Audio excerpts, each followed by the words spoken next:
Okay, next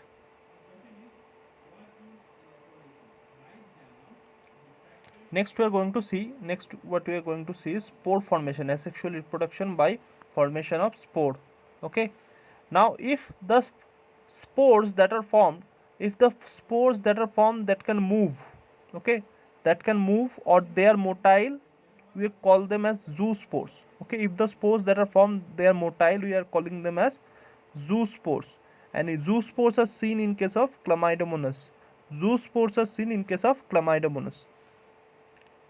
Next is conidia. If the spores are non-motile, conidia is seen in case of Penicillium. They form spores in this chain matter, okay, in this manner of chain. And the spores from the top, look, this is Chlamydomonas. The spores are formed inside the body of Chlamydomonas, and then they are released. Okay, and in case of Penicillium, what is happening? In case of Penicillium, the spores are formed in this chain-like manner in water. Obviously, Penicillium obviously found in water, and from this chain, from the top part, these spores are released one by one.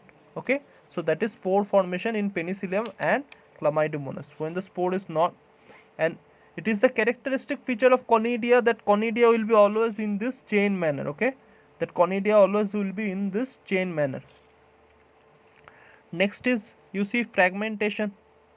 Fragmentation means nothing but when a organism, fragmentation is, first of all, the example of fragmentation that we will take is Spirogyra have a filamentous body like this, right? We have studied about Spirogyra in lower classes. In class 11 we have studied about Spirogyra. It is algae. It has a filamentous body like this. Now when this Spirogyra has to reproduce, this filament like body will break into pieces. Okay, it will break into pieces, and each piece will then again give rise to new Spirogyra. Okay, will give rise to new organism. That is called as fragmentation. In animal, fragmentation is seen in case of Planaria. Planaria is a platyhelminth or flatworm. Now, in Planaria we call it as regeneration.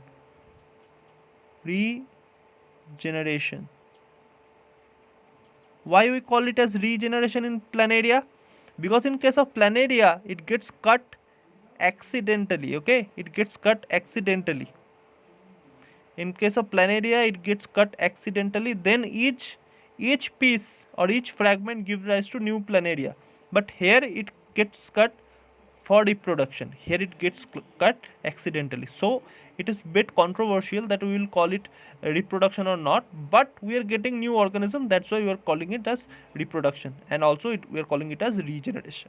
You have seen regeneration in case of lizards that are found in your home. If their tail gets cut, new tail come out, right? That is called as regeneration. Next is plasmotomy. Plasmotomy is seen in case of multinucleated protozoans. Multinucleated means more than one nucleus will be there. Okay, multinucleated means more than one nucleus will be there. Suppose there is an organism with 14 nucleus. Okay, suppose there is an organism with 14 nucleus, and suppose it divides into, first what happens?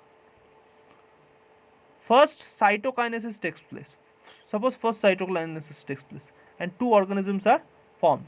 Suppose this organism has 6 nucleus and this organism has 8 nucleus. Okay, 14 were there, 6 nuclei went with this one and 8 nuclei went with this one.